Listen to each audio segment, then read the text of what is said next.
So here we have a provocative take from a teacher, and it's about restorative justice, as you can see. Now, I know how us teachers feel about, you know, administrators who end up going to a conference, they learn about the next big thing and they're excited and they come back to their school and say, hey, we've got to do this. This is going to solve all of our problems. Then it comes down to the execution. That's poor. Implementation is poor. The support is poor. And then slowly but surely it just seems to fade away, it just disappears, and all of the PD and effort that went into the poor execution and implementation was a waste of time. And that's very, very frustrating. And I can remember when restorative justice was first introduced at one of the schools that I was working at, and the teachers, they were not excited about it because it sounded like it was just another way to allow students to escape accountability. I want to know, do you agree with that? Do you agree that restorative justice largely was a way to allow students to escape accountability, or at the very least in the way it was implemented and the why it was implemented at your school? I want to hear your thoughts on that.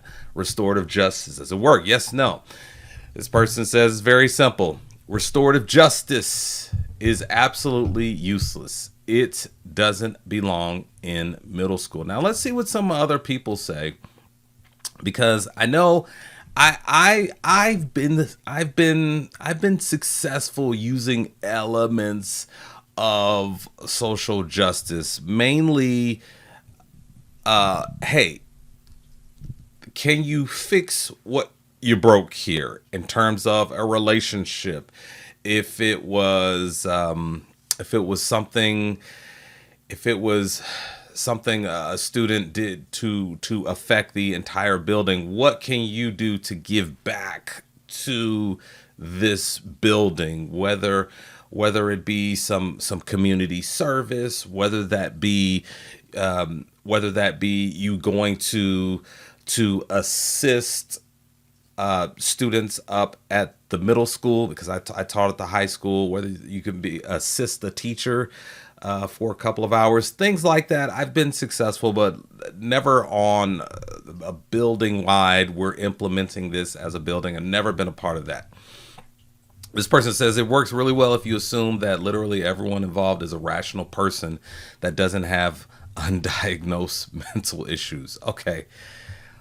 Oh, I see where you're going until we get to the mental health issues. And you know what? Perhaps it's not saying that in jest. If I would imagine that sometimes when people have mental health issues and they get heated, they get into arguments, it's hard to think things through. So as I think about that, perhaps that person's not saying it in jest.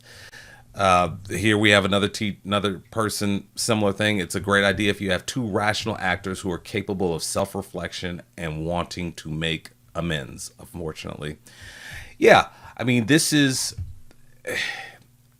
and we're acting, we're treating students the way we want them to ultimately be. They're just not there yet. So, I would say, yeah, there's going to be a little bit of a breakdown because they're just not there yet. Their brains haven't fully developed, and so you're going to have to make some modifications. I don't know about doing it school wide. That's a little.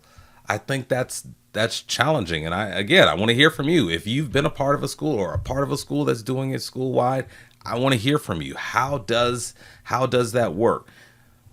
All right, couple more here. The idea is that schools are supposed to teach students how to become rational actors who can self-reflect and make amends. How we do that without parental support is beyond me. And that's another one.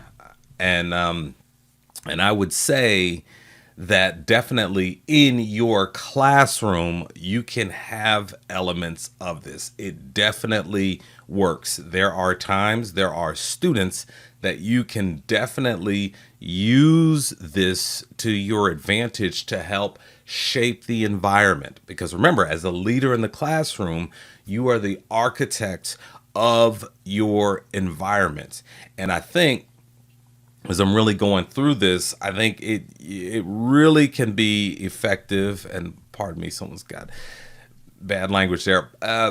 It can really be effective in your classroom because they see you every other day, 90 minutes, or almost every day for 45, 60 minutes. So you have an opportunity to really shape the environment around you, and students being part of that environment, that can only rub off on them and affect them. And so in some ways you can you can do the social justice thing, or you can do a modified version of it. And again, it varies from student to student, but you want to try your very best to get them there. But bottom line, what you're doing is you're making the student think, and that's all you're doing throughout the class period, is you're making sure that your students think.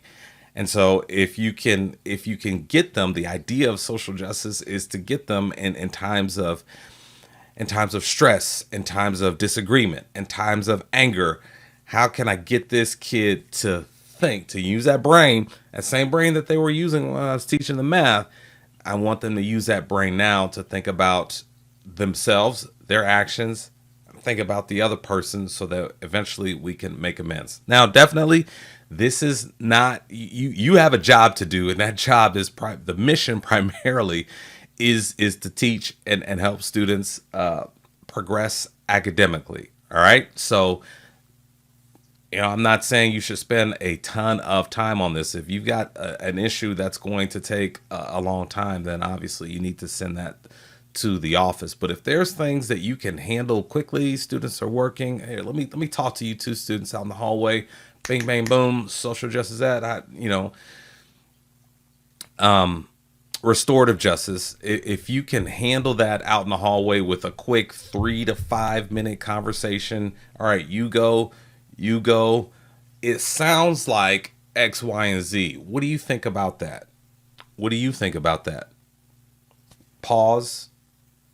Where do we go from here, guys? And then perfect world, they say, you know what, I did overreact. I'm sorry, man. Dap up, and then we're back in class. That's a perfect world.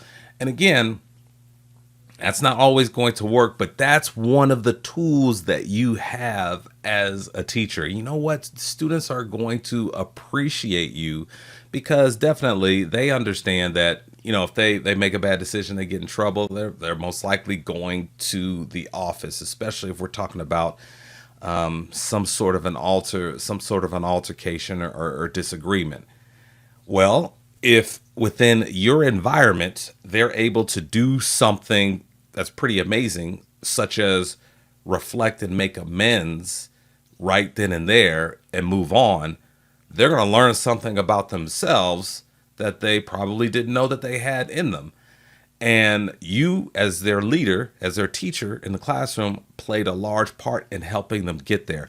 That can only strengthen the community that you have within your classroom. So I'm not down on restorative justice. Restorative justice is definitely a tool that teachers can use in their classroom. Building wide, I'm still not convinced.